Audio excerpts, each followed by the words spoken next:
ನಮಸ್ತೆ ಮತ್ತು ಸ್ವಾಗತ ಕಥೆಯೊಳಗೊಂದು ಬದುಕು ಚಾನಲ್ಗೆ. ಫ್ರೆಂಡ್ಸ್, ಎಲ್ಲರೂ ಹೇಗಿದ್ದೀರಿ, ಹುಷಾರಿದ್ದೀರಿ ಅಂತೇಳಿ ಅಂದ್ಕೊಳ್ತೇನೆ. ಫ್ರೆಂಡ್ಸ್, ಈಗ ನಮ್ಮ ಮನೆಯಲ್ಲಿ ಪತ್ರೊಡೆ ಬಾಕಿ ಆಗಿತ್ತು. ನಾವು ತುಳುನಾಡಿನಲ್ಲಿ ಪತ್ರೊಡೆ ಮಾಡ್ತೇವೆ ಈ ಮಳೆಗಾಲದ ಸಮಯದಲ್ಲಿ. ಅದನ್ನೊಂದು ಡಿಫ್ರೆಂಟಾಗಿ ಏನಾದರೂ ಮಾಡುವ ಅಂತೇಳಿ ಯೋಚನೆ ಮಾಡಿದೆವು. ಮನೆಯಲ್ಲಿ ಸ್ವಲ್ಪ ಚಿಕನ್ ಇತ್ತು ಮತ್ತು ಪತ್ರೊಡೆ ಇತ್ತು. ಸೊ ನೆಕ್ಸ್ಟ್ ಡೇ ಅದನ್ನು ಬಿಸಾಡಬಾರ್ದು, ಅದನ್ನು ಯೂಸ್ ಮಾಡುವ, ಚೆನ್ನಾಗಿ ಏನಾದರೂ ಮಾಡುವ ಇನೋವೇಟಿವ್ ಆಗಿ ಅಂತೇಳಿ ಇದನ್ನು ಟ್ರೈ ಮಾಡ್ತಾ ಇದ್ದೇನೆ. ಮನೆಯಲ್ಲಿದ್ದಂಥ ಪೌಡರೇ ಯೂಸ್ ಮಾಡಿ ಮಾಡ್ತಾ ಇದ್ದೇವೆ.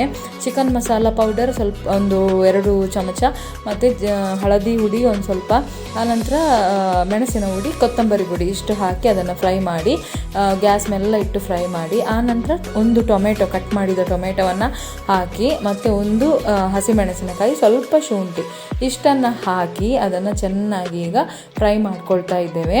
ಸೊ ಅದು ಚೆನ್ನಾಗಿ ಬೇಯುವ ತನಕ ನಾವು ಫ್ರೈ ಮಾಡ್ಕೊಳ್ಬೇಕು.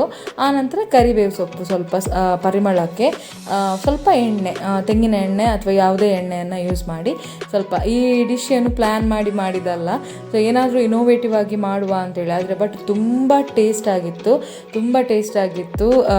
ನೀವು ಮನೆಯಲ್ಲಿ ಒಮ್ಮೆ ಟ್ರೈ ಮಾಡಿ. ಯಾಕಂತ ಹೇಳಿದರೆ ಹಿಂದಿನ ದಿವಸದ್ದು ಪತ್ರೊಡೆಯನ್ನು ಮರುದಿವಸ ತಿನ್ನಲಿಕ್ಕೆ ಒಂದು ಸ್ವಲ್ಪ ಕೆಲವೊಮ್ಮೆ ಬೋರ್ ಆಗ್ತದೆ. ಆಗ ಈ ಥರ ಎಲ್ಲ ಮಾಡಿದರೆ ಸ್ವಲ್ಪ ಟೇಸ್ಟ್ ಆಗ್ತದೆ. ಸೊ ಅದಕ್ಕೆ ನಾನು ಹೀಗೆ ಮಾಡ್ತಾ ಇರಬೇಕಾದ್ರೆ ನನಗೆ ಅನಿಸಿತ್ತು ವಿಡಿಯೋ ಮಾಡುವ ಅಂತೇಳಿ. ಸೊ ಈಗ ಇದು ಚೆನ್ನಾಗಿ ಬೆಂದಿದೆ. ಈಗ ನಾನು ಕ್ಲೀನ್ ಮಾಡಿಟ್ಟಂತಹ ಚಿಕನನ್ನು, ಸ್ವಲ್ಪವೇ ಚಿಕನ್ ಇತ್ತು, ಆ ಚಿಕನನ್ನು ಇದಕ್ಕೆ ಹಾಕ್ತಾ ಇದ್ದೇನೆ. ಇದು ಈಗ ಬೇಯಬೇಕು ಚೆನ್ನಾಗಿ. ಇದನ್ನೀಗ ಈ ಮಸಾಲೆ ಎಲ್ಲ ಕೋಟ್ ಆಗುವ ಥರ ಇದನ್ನು ಚೆನ್ನಾಗಿ ಮಿಕ್ಸ್ ಮಾಡಿಕೊಳ್ತಾ ಇದ್ದೇನೆ. ಫ್ರೆಂಡ್ಸ್, ಇದಕ್ಕೆ ಏನು ಎಕ್ಸ್ಟ್ರಾ ಇದು ಹುಡಿ ಮಸಾಲ ಪೌಡರ್ ಏನಿಲ್ಲ. ಮನೆಯಲ್ಲಿ ಆ್ಯಸ್ ಯೂಶ್ವಲ್ ಆಗಿ ಚಿಕನ್ ಪೌಡ್ರ್ ಇದ್ದೇ ಇರ್ತದೆ, ಮೆಣಸಿನ ಹುಡಿ ಇದ್ದೇ ಇರ್ತದೆ, ಹಳದಿ ಹುಡಿ, ಧನಿಯಾ ಪುಡಿ ಇದ್ದೇ ಇರ್ತದೆ. ಅಷ್ಟನ್ನೇ ಯೂಸ್ ಮಾಡಿ ಮಾಡ್ತಾ ಇದ್ದೇನೆ. ಆನಂತರ ಇದು ಚೆನ್ನಾಗಿ ಕೋಟ್ ಆಗಬೇಕು, ಎಲ್ಲ ಪ್ರತಿ ಚಿಕನ್ನಲ್ಲಿಯೂ ಕೂಡ ಆ ಮಸಾಲೆ ಕೋಟ್ ಆಗಬೇಕು. ನಾನು ಉಪ್ಪು ಹಾಕಲಿಲ್ಲ, ಯಾಕಂತ ಹೇಳಿದರೆ ಆ ಚಿಕನ್ ಮಸಾಲ ಪೌಡರ್ ಸಿಗ್ತದಲ್ಲ, ಅದರಲ್ಲಿ ಉಪ್ಪಿರ್ತದೆ. ನೀವು ಟೇಸ್ಟ್ ಮಾಡಿ ನೋಡಿ, ಯಾಕಂದರೆ ಚಿಕನ್ನಿಗೆ ಸ್ವಲ್ಪ ಉಪ್ಪು ಹಾಕಿದರೆ ಒಳ್ಳೆಯದು, ಇಲ್ಲದ್ರೆ ಚಿಕನ್ ಒಂಥರ ಚಪ್ಪೆ ಚಪ್ಪೆ ಇರ್ತದೆ. ಸೊ ಆದ್ದರಿಂದ ಮತ್ತೆ ಬೇಕಿದ್ದರೆ ಉಪ್ಪು ಸೇರಿಸಿ. ಯೂಶ್ವಲ್ ಆಗಿ ಆ ಹುಡಿಯಲ್ಲಿ ಉಪ್ಪಿರ್ತದೆ, ನಾನು ಆ್ಯಡ್ ಮಾಡಲಿಲ್ಲ ಸಾಕಷ್ಟು ಉಪ್ಪು ಅಂತೇಳಿ. ಈಗ ಚಿಕನ್ ನೋಡಿ ಚೆನ್ನಾಗಿ ಬೆಂದಿದೆ ಫ್ರೆಂಡ್ಸ್, ಚೆಂದ ಒಳ್ಳೆ ಆ ಮಸಾಲೆ ಎಲ್ಲ ಹೀರಿ ಒಳ್ಳೆ ಕೋಟಾಗಿ ಬಂದಿದೆ ಚಿಕನ್. ಎಣ್ಣೆ ಎಲ್ಲ ನೋಡಿ ಸೈಡಲ್ಲಿ ಬಿಡ್ತಾ ಇದೆ. ಸೊ ಈ ಸ್ಟೇಜಲ್ಲಿ ನಾವೀಗ ನೋಡಿ, ನಾನು ಬೆಂದಿದ ಅಂತೇಳಿ ನೋಡ್ತಾ ಇದ್ದೇನೆ. ಸೊ ಅದು ಬೇಯ್ತಾ ಇರಲಿ. ಈಗ ಒಂದು ಅರ್ಧ ಈರುಳ್ಳಿ ಮತ್ತು 1-2 ಬೆಳ್ಳುಳ್ಳಿ ನಾನು ರೆಡಿ ಮಾಡಿ ಇಟ್ಕೊಂಡಿದ್ದೇನೆ. ಅದು ಸೈಡ್ ಬೈ ಸೈಡ್ ಅದು ಆಗ್ತಾ ಇರುವಾಗಲೇ ಈಚೆಯಿಂದ ತೆಂಗಿನ ಎಣ್ಣೆ ಹಾಕಿ ಬಾಣಲೆಯಲ್ಲಿ ಈ ಆನಿಯನನ್ನು ಉರಿತಾ ಇದ್ದೇನೆ. ಈರುಳ್ಳಿಯನ್ನು ನಾನು ಫ್ರೈ ಮಾಡ್ಕೊಳ್ತಾ ಇದ್ದೇನೆ. ಯಾಕಂತ ಹೇಳಿದರೆ ಪತ್ರೊಡೆಯನ್ನು ಇದಕ್ಕೆ ಹಾಕಿ ಸ್ವಲ್ಪ ಹುಡಿ ಹಾಕಿ ಮಿಕ್ಸ್ ಮಾಡಲಿಕ್ಕಿದೆ, ಇಲ್ಲದಿದ್ದರೆ ಪತ್ರೊಡೆ ಚಪ್ಪೆ ಆಗ್ತದೆ ತಿನ್ನುವಾಗ ನಮಗೆ. ಸೊ ಅದಕ್ಕೆ ಸ್ವಲ್ಪ ಟೇಸ್ಟ್ ಬರಲಿಕ್ಕೆ ಅದೇ ಚಿಕನ್ ಮಸಾಲ ಹುಡಿಯನ್ನು ಸ್ವಲ್ಪ ಹಾಕ್ತಾ ಇದ್ದೇನೆ ಅಲ್ಲಿ. ಸ್ವಲ್ಪ ಹಾಕಿ ಅದನ್ನು ಈಗ ಚೆನ್ನಾಗಿ ಹಸಿ ವಾಸನೆ ಹೋಗುವ ತನಕ ನಾವು ಫ್ರೈ ಮಾಡ್ಕೊಳ್ಬೇಕು. ಚೆನ್ನಾಗಿ ಗ್ಯಾಸ್ ಮೆಲ್ಲ ಇಟ್ಟು ಫ್ರೈ ಮಾಡ್ಕೊಳ್ಬೇಕು. ಫ್ರೆಂಡ್ಸ್, ಇದೇನು ದೊಡ್ಡ ಡಿಫ್ರೆಂಟ್ ಡಿಶ್ ಅಂತ ಹೇಳೋದಿಲ್ಲ, ಬಟ್ ಏನೋ ಇನೋವೇಟಿವ್. ನಾವು ಮನೆಯಲ್ಲಿ ಕೂತ್ಕೊಂಡು ಸೊ ಏನಾದರೂ ಈ ಥರದ್ದು ಮಾಡಿದರೆ ಸ್ವಲ್ಪ ಇಂಟ್ರೆಸ್ಟಿಂಗ್ ಆಗಿರ್ತದೆ, ತಿನ್ನಲಿಕ್ಕೆ ಕೂಡ ತುಂಬ ಟೇಸ್ಟ್ ಆಗಿರ್ತದೆ. ಸೊ ಆ ಪತ್ರೊಡೆ ಜೊತೆ ನಾನ್ ವೆಜ್ಜನ್ನು, ಈಗ ಕೆಲವೊಮ್ಮೆ ಪ್ರಾನ್ಸ್ ಪತ್ರೊಡೆ ಎಲ್ಲ ಮಾಡ್ತಾರೆ, ಕೆಲವರು ಮಾಂಸದ ಪತ್ರೊಡೆ ಮಾಡ್ತಾರೆ. ಸೊ ನಾನು ಇದ್ದ ಚಿಕನನ್ನು ಮತ್ತು ಸ್ವಲ್ಪ ನಿನ್ನೆದು ಉಳಿದ ಪತ್ರೊಡೆಯನ್ನು ಬಳಸಿ ಮಾಡ್ತಾ ಇದ್ದೇನೆ. ಸೊ ಆದ್ದರಿಂದ ಈಚೆಯಿಂದ ನಾನು ನೋಡಿ, ಈಚೆಯಿಂದ ಚಿಕನನ್ನು ಕೂಡ ಒಂದು ಆಚೆ ಮಾಡ್ತಾ ಇದ್ದೇನೆ, ಇಲ್ಲದಿದ್ದರೆ ಅದು ಕಪ್ಪಾಗ್ತದಲ್ಲ, ಪಾತ್ರೆ ಅಡಿ ಹಿಡಿತದೆ. ಸೊ ಅದರಿಂದ ಅದು ಸಹ ಮಾಡ್ತಾ ಇದ್ದೇನೆ. ಇದನ್ನೀಗ ಚೆನ್ನಾಗಿ ಫ್ರೈ ಮಾಡ್ಕೊಳ್ತಾ ಇರಬೇಕು. ಸೈಡ್ ಬೈ ಸೈಡ್ ಒಂದು ಕೆಲಸ ಮಾಡುವಾಗ ಇನ್ನೊಂದು ಕೆಲಸ ಮಾಡ್ತಾ ಇರ್ತೇನೆ, ಯಾಕಂದರೆ ನಮಗೆ ತುಂಬ ಟೈಮ್ ಸಿಗ್ತದಲ್ಲ, ಆ ಟೈಮಲ್ಲಿ ನಾವು ಎಲ್ಲ ಕ್ಲೀನ್ ಕೂಡ ಮಾಡ್ಬೋದು. ಈಗ ನಾನು ಪತ್ರೊಡೆಯನ್ನು ಸ್ವಲ್ಪ ಕಟ್ ಮಾಡಿ ಇಟ್ಟಿದ್ದೇನೆ ನೋಡಿ. ಈ ಪತ್ರೊಡೆಯನ್ನೆಲ್ಲ ಇದಕ್ಕೆ ಹಾಕಬೇಕೀಗ. ಇದನ್ನು ಹಾಕಿ ಸ್ವಲ್ಪವೇ ಉಳಿದಿದೆ ನೋಡಿ ನೀವು. ಸೊ ಇದನ್ನೆಲ್ಲ ಹಾಕಿ ಚೆನ್ನಾಗಿ ಇದನ್ನೀಗ ಮಿಕ್ಸ್ ಮಾಡಿಕೊಳ್ಬೇಕು. ಆ ಮಸಾಲೆಗೆ ಇದು ಚೆನ್ನಾಗಿ ಕೋಟ್ ಆಗಬೇಕು. ಸೊ ಆ ಥರ ಮಿಕ್ಸ್ ಮಾಡಿ ಇಟ್ಟುಕೊಳ್ಳಿ.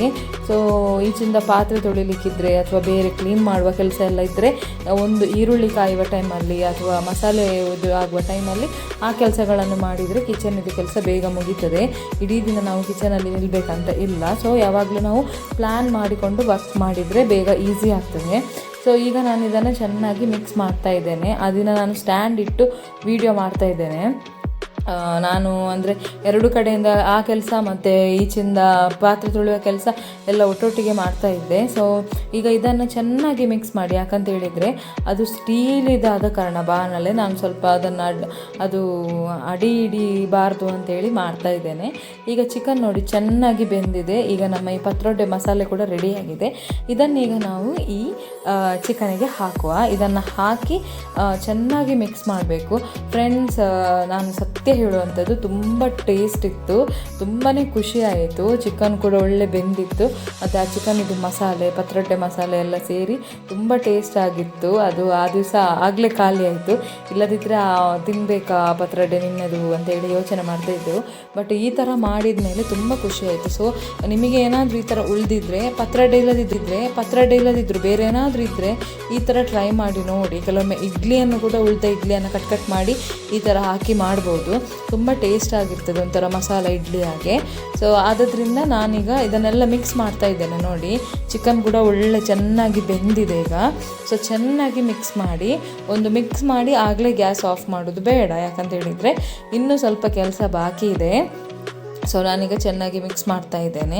ನೀವು ಈ ಥರ ಏನಾದರೂ ಡಿಫ್ರೆಂಟ್ ಡಿಶಸ್ ಟ್ರೈ ಮಾಡ್ತಾ ಇರ್ತೀರಾ ಅಂತ ಕಮೆಂಟಲ್ಲಿ ನನಗೆ ಹೇಳಿ. ನಮ್ಮ ಚಾನಲ್ಗೆ ತುಂಬ ಜನ ಸಪೋರ್ಟ್ ಮಾಡ್ತಾ ಇದ್ದೀರಿ, ನನಗೆ ತುಂಬ ಸಂತೋಷ.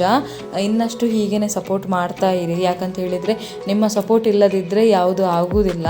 ನೀವು ಸಪೋರ್ಟ್ ಮಾಡಿದಷ್ಟು ಮತ್ತಷ್ಟು ವೀಡಿಯೋ ಹಾಕಲಿಕ್ಕೆ ಮೋಟಿವೇಟ್ ಆಗ್ತದೆ.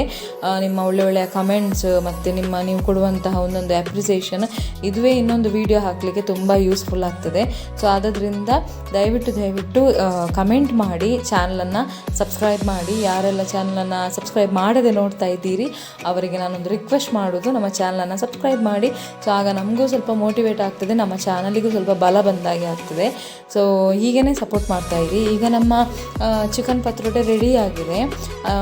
ಸೊ ಸ್ವಲ್ಪ ಗ್ಯಾಸ್ ಮೆಲ್ಲ ಇಟ್ಟು ಇಡಿ, 1-2 ನಿಮಿಷ ಹಾಗೆಯೇ ಇರಲಿ, ಅದು ತೆಗೆಯೋದು ಬೇಡ.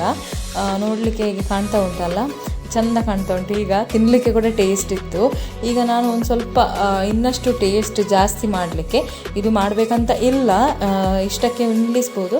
ಸ್ವಲ್ಪ ತುಪ್ಪವನ್ನು ಬಿಸಿ ಮಾಡ್ತಾ ಇದ್ದೇನೆ. ಈ ಮಳೆ ಚಳಿ ಟೈಮಲ್ಲಿ ತುಪ್ಪ ಇಷ್ಟು ಗಟ್ಟಿ ಆಗ್ತದೆ, ಮತ್ತು ಸಹ ನಾವು ಅದನ್ನು ಬಿಸಿ ಮಾಡಿ ಕರಗಿಸಬೇಕು.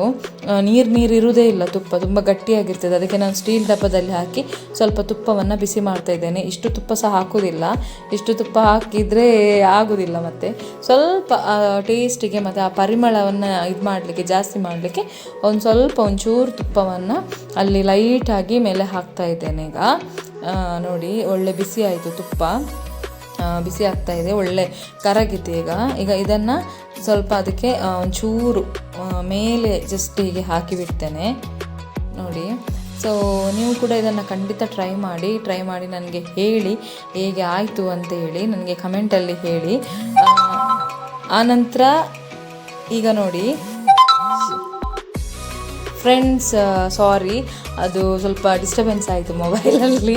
ಸೊ ನಾನು ಕ್ಯಾಶುವಲ್ ಆಗಿ ವೀಡಿಯೋ ಮಾಡೋದು ಫ್ರೆಂಡ್ಸ್. ಸೊ ಅದರಲ್ಲೇನು ಮುಚ್ಚುಮರೆ ನಾನು ಮಾಡೋದಿಲ್ಲ, ಯಾಕಂದರೆ ಎಲ್ಲರ ಮನೇಲಿ ಹೇಗಿರ್ತದೆ ಹಾಗೆ ನಾನು ಮಾಡೋದು. ಈಗ ಫೈನಲ್ ಆಗಿ ನಾನು ಕೊತ್ತಂಬರಿ ಸೊಪ್ಪನ್ನು ಸ್ವಲ್ಪ ಹಾಕ್ತಾ ಇದ್ದೇನೆ. ಹೇಗೆ ಕಾಣ್ತಾ ಉಂಟು ನೋಡಿ, ತುಂಬ ಚೆಂದ ಕಾಣ್ತಾ ಉಂಟಲ್ಲ. ಸೊ ನಮ್ಮ ಚಿಕನ್ ಪತ್ರೊಡೆ ರೆಡಿಯಾಗಿದೆ. ಸರಿ friends, thank you so much for watching. Take care, bye.